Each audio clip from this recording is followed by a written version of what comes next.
All right, so these are the forms that I got given by the Arvada Police Department when I asked for complaint forms for officers. I guess they call them citizen inquiry reports instead. I'm just going to go through a couple of these. I got a couple of them that I had backlogged. I was trying to, not make waves with the Arvada Police Department, even though I have had some negative encounters with them. But, since they seem to be stalking me and harassing me and trying to intimidate me, probably to get me out of town, I filled out all of the ones that I could really remember for Arvada specifically, and I'm going to be handing these in tomorrow on Monday, which I believe will be possibly the 1st. I need to look at a calendar. Anyways, this is the first incident that I had with the Arvada Police Department, which was negative. This was intimidation without provocation, under no lawful authority to do so. This officer had no respect for myself or my constitutional rights. This happened on 3/23 outside of a Chase Bank, which I had my own issues with, which they tied up about $20,000 of my money for over a month and a half. Anyways, I was doing a peaceful protest outside of the Chase Bank, sitting in my vehicle. It was actually kind of a split property. There was a Walgreens on site. I was parked at the Walgreens across from the Chase Bank, not at the Chase Bank.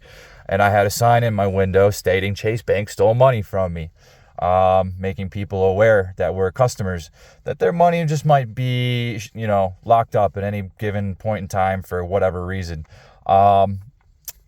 Officer Brown, ID number 1322, approached my vehicle, knocked on the window, asked what I was doing there, and said, "No, you can't be doing this. You got to move." And I said, "I know I have rights. I'm on private property. Nobody that owns the property has approached me or asked me anything." And he said, "No, you don't have any rights." And right there was a big tell on how the rest of the conversation was going to go.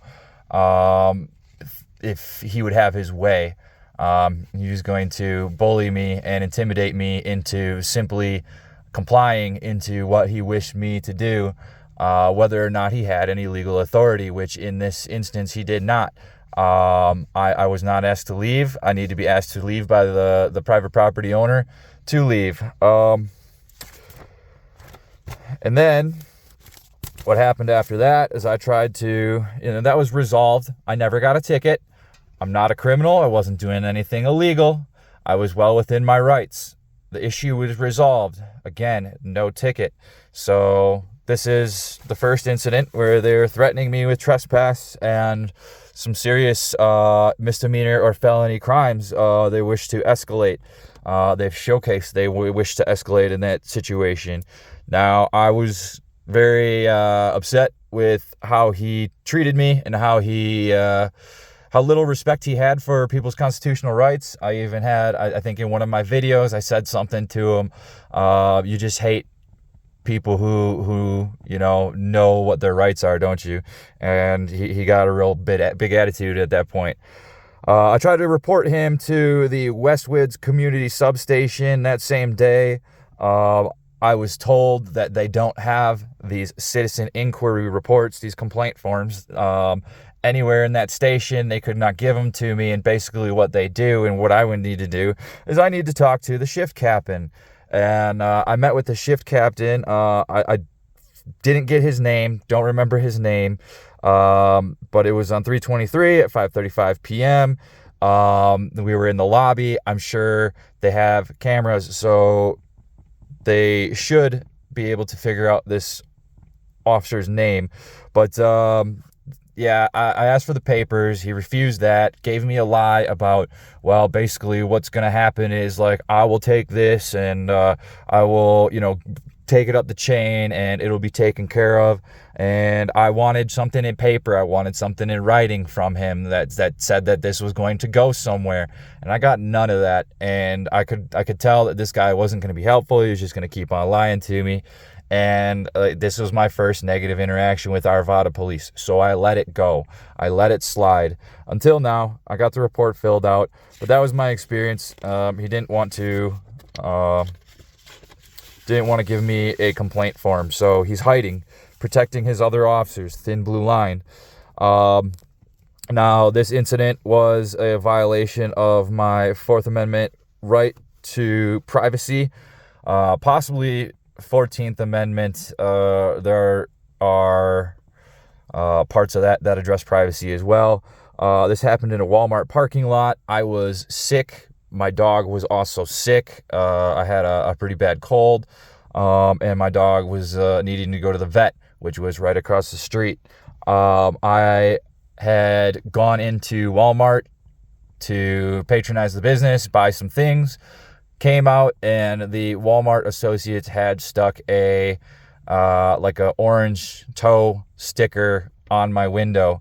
That was probably the third day that I have been there. I was under the impression up to that point that Walmart was welcoming to campers as long as they remain patrons, which is what I was trying to do. I did not know I was doing anything wrong. So they put that on my window, and I couldn't get it off, which really upset me. I know that those toe stickers have strips that they could individually remove, and they could stick it to my window the same way without having all that adhesive on there, and they are intended to not be removed.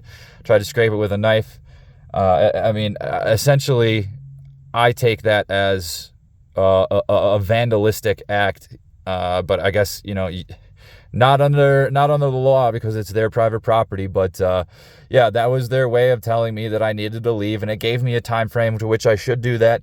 And I was going to adhere to that. I was packing up. I was cleaning up inside my truck and trailer, securing my goods and belongings, and the manager, her name was Rebecca, came up to me and in the snottiest, most forked tongue behind the teeth, fake smile I could ever imagine, with all the attitude in the world, says, doesn't ask me to leave, says, "Sir, you got a sticker on your window. You need to leave right now."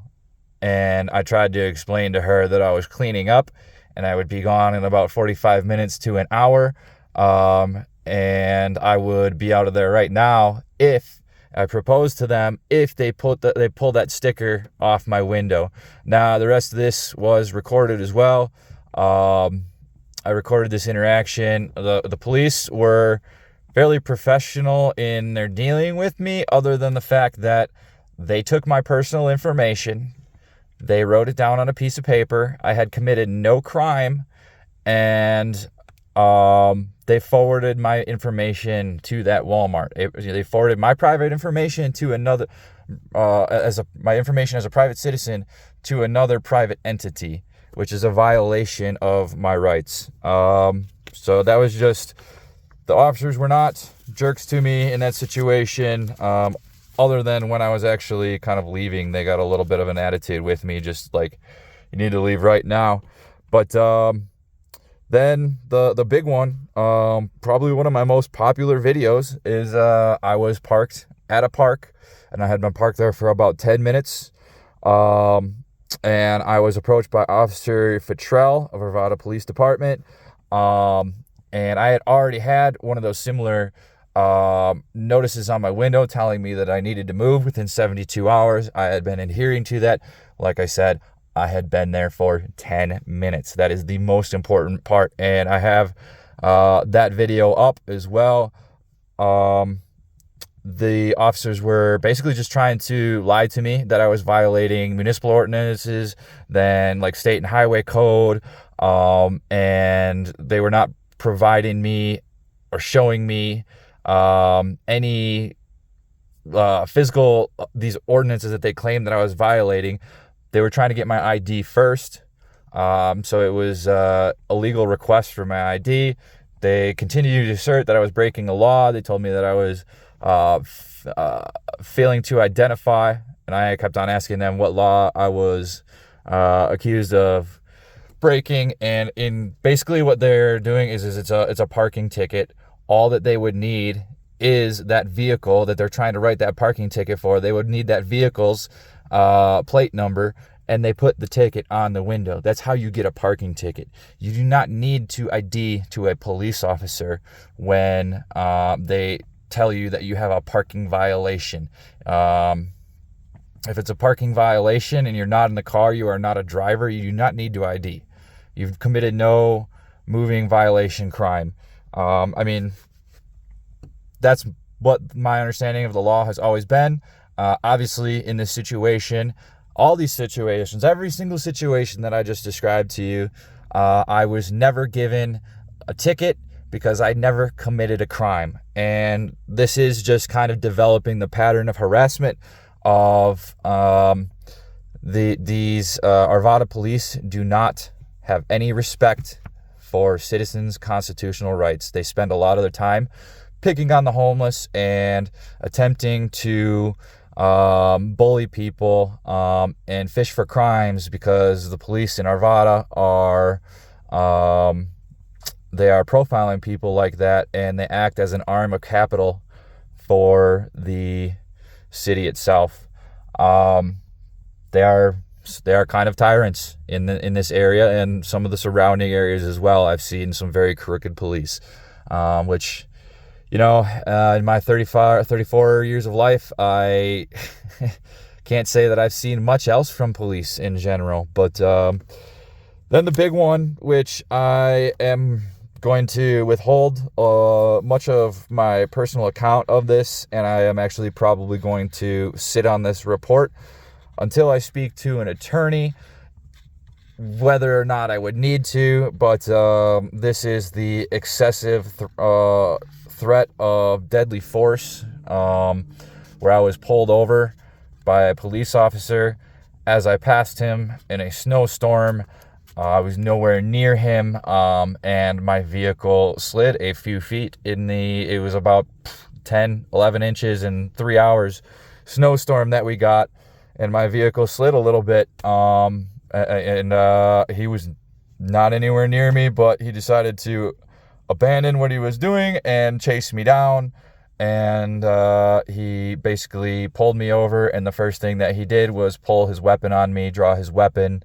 He had no reason to believe that I was armed, a felon, had committed a felony, anybody was in danger. This was clear excessive use of force. I don't know if the stop itself was 100% legal in the first place. And then, at the end of it, they tried to give me a suspicion of a DUI. Anyways, that's all I'm going to say until I have court on that. But I'm thinking that I don't even trust giving this to the police department, because they're just going to forward this to their prosecutor, DA, or whatever, and try and read through it and see if there's anything conflicting or anything that they could use to tie me up, and try and make me a criminal like they have been. But they apparently want me gone. They don't like what I'm doing here. They don't like the attention. But you know what? They are tyrants. They have no respect for the Constitution they took an oath to. They are public servants. They have no respect for the public which they serve. 0 stars, Arvada PD. You guys are fucking tyrants. So be aware. Always record the police, whether or not you think something's gonna escalate or not, because you never know. And look up what your rights are. Don't just go around thinking you can do whatever. Police have to follow the law as much as you do, as much as they will act like they are above it, and they will lie to you about it. So you need to know your rights. That's about it. I got nothing else to say, so I hope this was informative, and hopefully it can help people out there. Take care. Cheers.